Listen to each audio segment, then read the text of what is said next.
Dane news की खबरों के साथ जुड़े रहने के लिए हमारे YouTube चैनल को सब्सक्राइब करें और हमारे Facebook पेज को लाइक करें।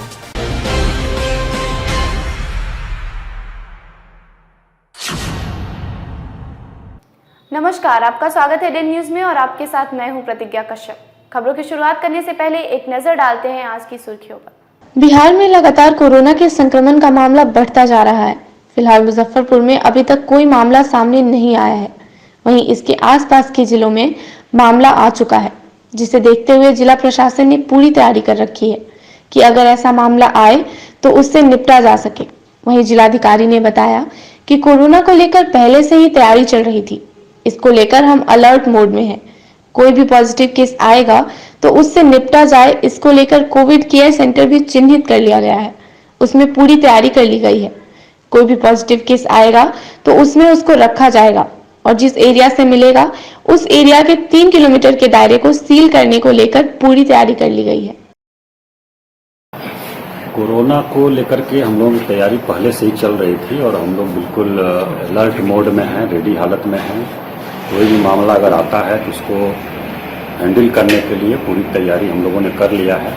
उसमें कोविड केयर सेंटर जिसमें पॉजिटिव मरीजों को रखा जाएगा उसको भी हम लोग चिन्हित कर लिए हैं, उसको तैयार किए हैं। उसके साथ साथ उनके कांटेक्ट में आने वाले लोग जो होंगे उन लोगों के लिए भी हम लोगों ने क्वारंटाइन सेंटर पूर्व से ही चयनित करके रखा है, उसको भी रेडी हालत में रखा है। और इसके साथ साथ हमारा जो कंटेनमेंट प्लान होगा, इस एरिया को 3 किलोमीटर को कंटेन करके उसमें जो सर्वेक्षण का काम होगा उन सभी के लिए हम लोगों ने तैयारी कर रखी है। और अलर्ट मोड में पूरी तरह से हैं कि अगर कोई मामला हम लोगों पे आता है, क्योंकि हम लोग देख रहे हैं कि हम लोगों के जिले के चारों तरफ जो है मामले आ चुके हैं, तो इसको देखते हुए हम लोग भी पूरी तरह से तैयार हैं और अलर्ट हैं। अभी तक मामला नहीं आया है, ये हम लोगों के लिए बहुत ही सुकून की बात है, लेकिन उसके बावजूद हम लोग पूरी तरह से तैयार हैं और जो भी स्थिति आएगी उससे हम लोग बहुत प्रभावी ढंग से निपटेंगे और आम लोगों को उसमें कोई असुविधा नहीं हो उसको भी ध्यान में रखेंगे। कोरोना के कहर के बीच मुजफ्फरपुर में चमकी की दस्तक ने जिला प्रशासन की नींद उड़ा दी है। अभी तक इस वर्ष 3 बच्चों की मौत हो चुकी है। वहीं बीते 2 दिनों में 2 मौत हो चुकी है। दोनों जुड़वा बहनें थी, जिसको लेकर जिलाधिकारी ने दुख जताते हुए बताया कि लगातार जागरूकता अभियान चल रहा है। प्रखंड स्तर तक पूरी व्यवस्था है। इस बीच यह घटना काफी दुखद है, जिसकी तह में हम लोग जा रहे हैं। प्रारंभिक जानकारी के अनुसार बच्ची 8 घंटे लेट मेडिकल पहुंची थी, जिस कारण उसकी हालत काफी गंभीर हो गई। उससे पहले ग्रामीण अस्पताल और निजी अस्पताल में इलाज के लिए लोग ट्राई कर रहे थे। जिलाधिकारी ने सभी से अनुरोध किया कि अगर जो बच्चों में इस प्रकार का लक्षण दिखता है, चमकी बुखार का, तो तुरंत आंगनबाड़ी सेविका, आशा, वार्ड मेंबर या मुखिया जनप्रतिनिधि को सूचित करें। एईएस को लेकर के हम लोग पूरा मुस्तैदी से तैयारी किए हुए हैं। प्रचार अभियान हमारा पूरी तरह से चल रहा है सभी पंचायतों में। आप लोग अवगत हैं कि 196 पंचायत के 320 गांवों को हमारे किसी न किसी पदाधिकारी ने गोद लिया है और हॉस्पिटल में भी इलाज के लिए सारी व्यवस्था हम लोगों ने किया है। वहाँ डॉक्टर भी रह रहे हैं, मेडिसिन भी है, एसी वार्ड भी बना हुआ है। लेकिन उसके बाद भी कुछ घटनाएं हुई हैं जो बड़ी दुखद हैं और उसके तह में हम लोग जा रहे हैं कि कहाँ किस कारण से इस प्रकार का हुआ है। और प्रारंभिक जानकारी जो मिली है ये कि बच्ची विलम्ब से आई, हम लोगों के यहाँ लगभग 8 साढ़े 8 घंटा के विलम्ब से मेडिकल कॉलेज में पहुंची। तब तक स्थिति बहुत खराब हो चुकी थी। उसके पहले ग्रामीण चिकित्सक या प्राइवेट हॉस्पिटल में लोग ट्राई कर रहे थे इलाज के लिए। तो आप लोगों के माध्यम से भी हम लोगों का अनुरोध है कि जो बच्चे इस प्रकार के लक्षण दिखते हैं बुखार के या चमकी के, उनको तुरंत एक तो अपने आंगनबाड़ी सेविका और आशा या वार्ड मेंबर या मुखिया जी को सूचित करें, जनप्रतिनिधि को सूचित करें। उन लोगों के पास सारी व्यवस्था है, ORS भी रखा हुआ है, पैरासीटामॉल भी है, गाड़ी की टैगिंग भी हम लोग किए हुए हैं। तो वो तुरंत सरकारी हॉस्पिटल में पहुंचवा देंगे और बच्चे की जान बचाई जा सकती है। पिछला जो मामला था उसमें हम लोगों ने देखा कि सेविका या आशा को सूचना नहीं दी गई, एम्बुलेंस की भी मांग नहीं की गई, PSC को भी सूचना नहीं दी गई, किसी जनप्रतिनिधि को भी सूचना नहीं दी गई। तो सूचना का एक गैप रहा, जिस कारण से इतनी बड़ी घटना हुई और हम लोगों को काफी दुख है। तो हम लोग प्रयास कर रहे हैं कि इस प्रकार का पुनरावृत्ति नहीं हो और इस प्रकार का गैप नहीं रहे। हम लोगों का जो प्रचार अभियान है उसको और तेज हम लोग करें। एक बार फिर शराब कारोबारी ने सदर पुलिस पर हमला कर दिया है। बुधवार की सुबह सदर थाने की पुलिस ने भगवानपुर स्थित श्री रामपुरी में मुकेश पासवान के घर पर छापेमारी करने पहुंची। पुलिस को देखते ही मुकेश ने पुलिस पर हमला कर दिया। पुलिस ने किसी तरह मौके से शराब माफिया मुकेश को गिरफ्तार कर लिया। और आपको बता दें कि पिछले दिनों भी मुकेश और उसके परिवार ने पुलिस पर हमला किया था, यहाँ तक कि कुत्ते तक से कटवा दिया था। फिलहाल पूछताछ के बाद उसे जेल भेज दिया गया। हम उपस्थित नहीं थे उस समय। कौन कौन थे वहाँ मौजूद? वहाँ घर का लोग जो भी था, लेकिन हम उपस्थित नहीं थे। कुत्ता बाहरी कुत्ता था। कितने पुलिसकर्मी को काटा था? हमको नहीं पता, हम उपस्थित ही नहीं थे वहाँ पे। किस आरोप में जेल भेजा जा रहा है अभी? वो एक्साइज एक्ट का है। अच्छा, क्या शराब कारोबारी में लिप्त हैं आप? इस तरह का आरोप है आप पे? ऐसा नहीं। पहले से ये जेल गए हैं किसी शराब मामले में? दारू शराब वाला में नाम था उनका। अच्छा, पुलिस पे हमला का ही बात है? हाँ, पुलिस पे हमला हुआ है। कितने पुलिसकर्मी घायल थे? 3। मुजफ्फरपुर में सांप से खिलवाड़ करना एक बुजुर्ग व्यक्ति को महंगा पड़ा। सांप ने उस बुजुर्ग को कई बार काट लिया और उसकी मौत हो गई। घटना पारू थाना के फंदा गांव की है। जानकारी के मुताबिक ग्रामीण रामनाथ सिंह नशेड़ी व्यक्ति था और हमेशा शराब के नशे में चूर रहता था। वह नशे की हालत में गांव में घूम रहा था, तभी झाड़ी में उसने एक नाग को देखा। रामनाथ सिंह ने खदेड़ कर सांप को पकड़ लिया और उसे गले में लपेटकर गांव ले गया। गांव में एक चौराहे पर रामनाथ सिंह ने सांप के साथ जमकर नौटंकी की। कभी वह सांप को चूमता था तो कभी उसकी ओर घूर कर देखता था। वह बार बार अपनी जीभ से सांप को जीभ को चाट भी रहा था। इसी दौरान सांप ने उसे कई बार डस लिया। ग्रामीणों ने कई बार उसको छोड़ देने के लिए कहा, लेकिन रामनाथ सिंह ने किसी की बात नहीं मानी। थोड़ी देर बाद सांप की जहर का असर हुआ। रामनाथ बेहोश हो गया। इसी बीच सांप झाड़ी में छुप गया। रामनाथ सिंह को अस्पताल पहुंचाया गया, जहां उसे मृत घोषित कर दिया गया। इलाके में इस बात की जोर शोर से चर्चा हो रही है कि शराब के नशे ने रामनाथ सिंह की जान ले ली।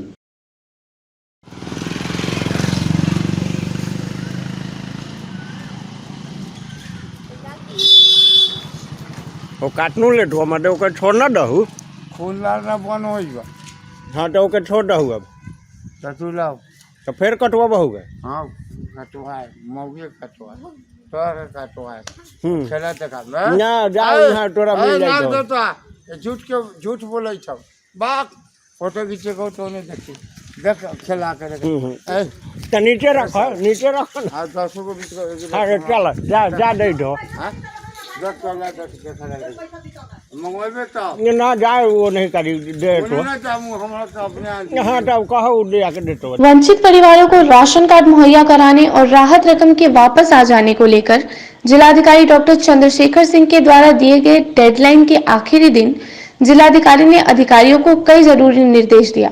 जिलाधिकारी ने ससमय से पूरा कराने का आदेश दिया था। सरकार की तरफ से लाभुकों को सहायता में 1,000 रुपए देने वाले कार्य देर रात तक पूरा कर लेने की बात कही। साथ ही इसके अलावा सर्वेक्षण की सूची के आधार पर सत्यापन का कार्य युद्ध स्तर पर चल रहा है, जिसे कल तक निष्पादित कर लिया जाएगा। राशन कार्ड से वंचित परिवारों के सर्वेक्षण कार्य जल्द ही पूरा कर लिया जाएगा और आधार से जुड़े बैंक खाते के साथ साथ पोस्ट ऑफिस द्वारा चलाए जा रहे इंडिया पोस्ट बैंक के माध्यम से भी सहायता राशि प्रदान की जाएगी। प्रयास कर रहे हैं। अभी लगभग हम लोगों का 70 से 75 हजार लोगों का हो चुका है जो त्रुटि निराकरण का, क्योंकि उसमें घर घर जा करके हम लोगों को आधार, खाता नंबर ये सब लेना पड़ रहा है उन लोगों से, बड़े लाभुकों से, और 1,96,000 लगभग था। तो हम लोग का टारगेट है कि आज रात भर हम लोग काम करके कल तक, किसी भी हालत में कल तक हम लोग इसको कंप्लीट कर लेंगे। कुल 8.5 लाख हमारे जिले में राशन कार्डधारी हैं, जिसमें से 1,96,000 का पेमेंट जो है विभिन्न कारणों से फेल हुआ था, और लगभग हम लोगों का लगभग 6.5 लाख लोगों का पेमेंट वो सफल हुआ था। तो जिन लोगों का फेल हुआ उसमें मुख्य कारण है कि उनका बैंक अकाउंट जो है उनके आधार नंबर से सीडेड नहीं है, तो वो भी हम लोग कह रहे हैं कि वो सीडिंग करा लें। दूसरा कारण है कि उनके आधार नंबर में और राशन कार्ड में जो नाम है, आधार कार्ड और राशन कार्ड में जो नाम है उसमें कुछ कुछ भिन्नता है, तो वो भी हम लोग आधार कार्ड जो कलेक्ट किए हैं उसके आधार पर संशोधन कर रहे हैं, और इस काम को हम लोग कल तक प्रयास कर रहे हैं कि हर हालत में कंप्लीट कर लें, ताकि लोगों के खाते में पैसा ससमय पहुंच जाए। ज्यादातर सीएसपी जो है वो उन्होंने आधार से लिंक ही नहीं किया बैंक खातों को, जिसके कारण ये परेशानी आ गई। तो उन सीएसपी सेंटर चालकों पे क्या करें? हम लोगों ने अनुरोध किया है सभी बैंकों से भी कि वो प्राथमिकता के आधार पर करें। दूसरा ये फैसिलिटी इसमें दी गई है कि अगर उस राशन कार्डधारी के परिवार में, जिसका कि उस राशन कार्ड में नाम है, कोई और सदस्य है और उसका बैंक अकाउंट है जो आधार खाता से जुड़ा हुआ है, लिंक है, तो उसका भी उपयोग किया जा सकता है। तो वो भी हम लोग ले रहे हैं विकल्प के रूप में, उसकी भी एंट्री कर रहे हैं। और तीसरा ऑप्शन ये है कि अगर वो इंडिया पोस्ट, जो हमारा पोस्ट ऑफिस में खाता खुल रहा है, आधार इनेबल्ड है, वहां अगर खाता खुलवा लेते हैं और वो दे देते हैं हम लोगों को, तो उसको भी हम लोग। कोरोना संकट के बीच एक तरफ जहां बिहार के छात्र कोटा सहित विभिन्न राज्यों में फंसे हैं, वहीं यहां के मजदूरों पर भी आफत आई हुई है। दिल्ली, राजस्थान, गुजरात, छत्तीसगढ़ सहित देश के विभिन्न राज्यों में लॉकडाउन के दौरान फंसे बिहारी मजदूरों की हालत दयनीय हो गई है। एक तरफ मुख्यमंत्री नीतीश कुमार ने लॉकडाउन में इन सभी को बिहार लाने से साफ इनकार कर दिया है। वहीं भूखमरी का सामना कर रहे बिहारी मजदूर प्रदेशों से पैदल या साइकिल से ही अपने घर लौटने को मजबूर हैं। हैरानी की बात तो यह है कि ये लोग कई कई जिले और राज्य के बॉर्डर पार कर अपने अपने घर लौट रहे हैं, लेकिन इन्हें रोकने वाला कोई नहीं है। बुधवार को भी मुजफ्फरपुर पटना मार्ग पर 40 साइकिल सवार देखे गए, जो छत्तीसगढ़ के रायपुर से रुन्नीसैदपुर के लिए जा रहे थे। इन लोगों ने साफ साफ कहा कि वहां रहते तो भूखे मर जाते। आप कहाँ से आ रहे हैं भाई? अभी रायपुर छत्तीसगढ़। कब चले थे आप वहाँ से? कब चले थे? 27 तारीख को। कहाँ जा रहे हैं? रुन्नीसैदपुर जा रहे हैं। क्यों चले आए आप लोग? साइकिल से वहाँ खाने का इंतजाम नहीं था? कोई इंतजाम नहीं। क्या नाम हुआ आपका? सुरेश कुमार। सुरेश कुमार नाम। आप लोग कितने लोग हैं पीछे जो आप भी लोग देखे हैं? 40 आदमी। 40 आदमी आ रहे हैं। खाए हैं आपको? खाना वाना रास्ता में मिला है? मिला है, होटल में खाए, इधर नहीं मिला है। उधर मिला है। पैसा वैसा थे आप लोग के पास?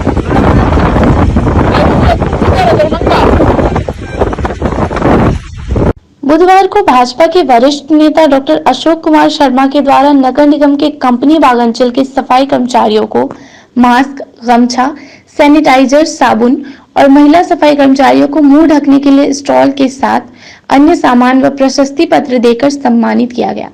साथ ही कोरोना से लड़ाई में सफाई कर्मचारियों की अहम भूमिका को अहम बताया।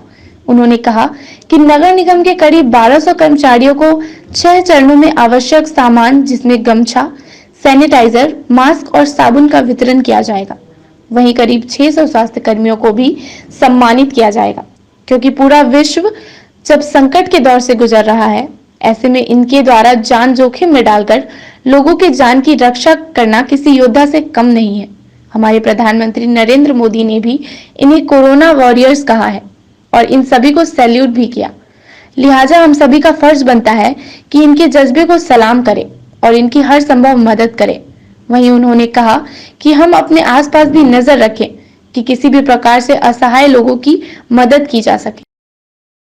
ये तो जग जाहिर है कि अभी विश्व में जो बीमारी चल रहा है कोरोना वायरस का, और ये जानलेवा बीमारी है, महामारी है, इससे बचाव के लिए सबसे बड़ी चीज़ है सोशल डिस्टेंसिंग। तो ये तो पर्सनल हैबिट्स पर है और लोग में जागरूक होना होगा। दूसरा, जैसे कि हाथ और मुंह नाक से ही फैलता है, तो उसके लिए हाथ को साबुन से अच्छे धोकर सैनिटाइज़र का यूज़ करना, मास्क लगाना और गमछा देना। उसी दरमियान हम जो है नगर निगम कर्मियों के 1200 के आसपास कर्मी हैं, फिर स्वास्थ्य कर्मी हैं, बैंक कर्मी हैं। ये हम सोचे हैं कि शहर के सभी निगम कर्मियों को, जो कि सफाई कर्मी हैं, उनको एक गमछा या लेडीज़ को स्टॉल, एक मास्क, साबुन और सैनिटाइजर देने का हम फैसला लिए हैं। और ये लगभग चरणबद्ध तरीका से आज सुबह से शुरू हुआ है। आज सेक्टर 1 में काम हुआ है, जिसमें नगर निगम के पदाधिकारी भी सहयोग कर रहे हैं।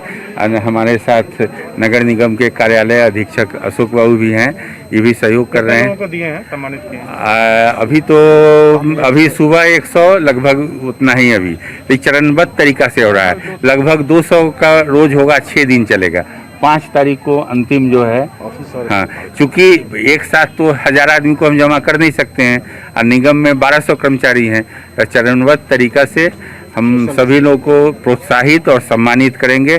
कोरोना महामारी के बीच लॉकडाउन का पालन कर सोशल डिस्टेंसिंग का ख्याल रखते हुए बुधवार को तैलिक समाज के द्वारा छोटी कल्याणी स्थित श्री भामाशाह तैलिक समिति तेली समाज भवन में भामाशाह की जयंती सप्ताह मनाई गई।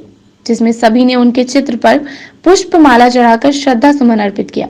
वहीं इस अवसर पर 151 जरूरतमंद परिवारों के बीच खाद्य सामग्री का वितरण भी किया गया। मौके पर समाज से जुड़े सभी लोग उपस्थित रहे। भामाशाह जयंती सप्ताह का आयोजन श्री भामाशाह तैलिक समिति तैलिक समाज भवन छोटी कल्याणी के प्रांगण में किया गया है। वैश्विक महामारी कोरोना के कारण लॉकडाउन की स्थिति में सोशल डिस्टेंसिंग का पालन करते हुए हम लोग किसी तरह का गोष्ठी का आयोजन न करके इस उपलक्ष्य में श्री भामाशाह के तैलचित्र पर पुष्प और माला चढ़ाया गया है और माननीय अध्यक्ष जी हमारे श्री रामचंद्र प्रसाद साहू जी के द्वारा ये प्रस्ताव दिया गया कि भाई इस अवसर पर समाज में जरूरतमंद परिवारों के बीच जिसके यहाँ राशन पानी का दिक्कत है उनके लिए जो है कुछ व्यवस्था किया जाए। बुधवार को राष्ट्रीय नाई महासभा की जिला इकाई के द्वारा जिलाधिकारी को ज्ञापन सौंपकर मांग किया गया है कि कोरोना संक्रमण के कारण लॉकडाउन का फैसला स्वागत योग्य है। नाई समाज के लोगों ने अपना सैलून, पार्लर और अन्य रोजगार बंद कर देश हित में सरकार के साथ है, लेकिन रोजगार बंद होने के कारण नाई समाज के लोगों के आगे भूखमरी की स्थिति पैदा हो गई है। इस वजह से हम मांग करते हैं कि राज्य सरकार और केंद्र सरकार से कि वह हमें आर्थिक सहायता दे। मुजफ्फरपुर जिला अधिकारी महोदय के माध्यम से देश के प्रधानमंत्री और बिहार के मुख्यमंत्री आदरणीय नीतीश कुमार जी को मैं एक ज्ञापन दिया हूं। इसमें हम मांग किए हैं कि इस महामारी कोरोना महामारी में जो निर्णय लिया गया लॉकडाउन का वह स्वागत योग्य है, लेकिन इस लॉकडाउन के कारण खास करके नाई समाज के लोगों पर काफ़ी असर पड़ी है। उनके पास भूखमरी की स्थिति आ गई है। तो मैं इस ज्ञापन के माध्यम से मांग करता हूं कि इन लोगों को भी कम से कम चिन्हित करके 10-10 हज़ार रुपये का मुआवजा मिले और इनके भी दुकान खोलने के लिए अलग से मेडिकल किट का व्यवस्था किया जाए ताकि संक्रमण नहीं बढ़े आगे और इन लोगों का भी स्थिति कम या बढ़े। मुसीबत की इस घड़ी में राष्ट्रीय जनता दल के युवा कार्यकर्ता पूरे जोश शोर से गरीब और असहाय की मदद में लगे हुए हैं। हर रोज उनके द्वारा किसी न किसी गरीब इलाके में खाद्य सामग्री का वितरण किया जा रहा है। इसी कड़ी में बुधवार को भी करबला के समीप में करीब 200 से ज्यादा लोगों के बीच खाद्य सामग्री का वितरण किया गया। वहीं युवा महानगर अध्यक्ष विकास गुप्ता ने बताया कि जब तक लॉकडाउन रहेगा तब तक हम लगातार लोगों की मदद करते रहेंगे। साथ ही केंद्र और राज्य सरकार पर कोरोना में खाना पूर्ति करने का आरोप लगाया। वहीं विधायक सांसद से मांग किया कि वो लोग भी मदद करें। ये सेकेंड फेज का लॉकडाउन जब से चालू हुआ है तब से हम लगातार आम जनों का जो ज़रूरत है उसको पूरा करने का एक छोटा सा प्रयास कर रहे हैं। राहत सामग्री के रूप में राशन वगैरह हम वितरण कर रहे हैं। अभी तक जो जितने भी दिन में आपने कितने लोगों के बीच बांटा जा चुका है? पर डे हम 200 पैकेट्स बांटने का एक मतलब अपना एस्टिमेट लेके चल रहे हैं। 200 लोग परिवारों को रोज़ राहत पहुंचाने का काम कर रहे हैं। और आपके माध्यम से ये भी कहना चाहते हैं कि हमारे जो नगर के विधायक है, सांसद है, उनसे भी हमारा अनुरोध है कि वो लोग भी थोड़ा इस शहर पे ध्यान दें, यहाँ के लोगों के ऊपर में ध्यान दें। आज लॉकडाउन का लगभग 40 दिन होने जा रहा है। करीबन 22 तारीख से 22 मार्च से हमारे मुजफ्फरपुर बिहार में लॉकडाउन है और अभी भी राशन जो जन वितरण प्रणाली के अंतर्गत मिलना चाहिए था वो सही से नहीं मिल रहा है। अभी तक दाल नहीं आया है 40 दिन से। केवल चावल और गेहूं से लोग खाएंगे रहेंगे। सरकार, केंद्र सरकार और राज्य सरकार दोनों एकदम खाना पूर्ति कर रही है। कोरोना में राहत पहुंचाने के नाम पे लोगों का कोई ख्याल नहीं रखा जा रहा है, जिसके कारण हम लोग को मजबूरी में उतरना पड़ रहा है। और हमारे नगर के मंत्री भी है, नगर विकास मंत्री भी है, वो भी बस कैरम बोर्ड खेलने में व्यस्त है। आम जनों के लिए कुछ नहीं किया। दाल नगर अभी तक नहीं आया है राहत जन वितरण प्रणाली में, तो उसकी जवाबदेही विधायक और सांसदों की नहीं बनती है। आज की खबरों में फिलहाल इतना ही। कल फिर मिलेंगे कुछ नई खबरों के साथ। तब तक के लिए डेन न्यूज परिवार को दीजिए इजाजत। नमस्कार।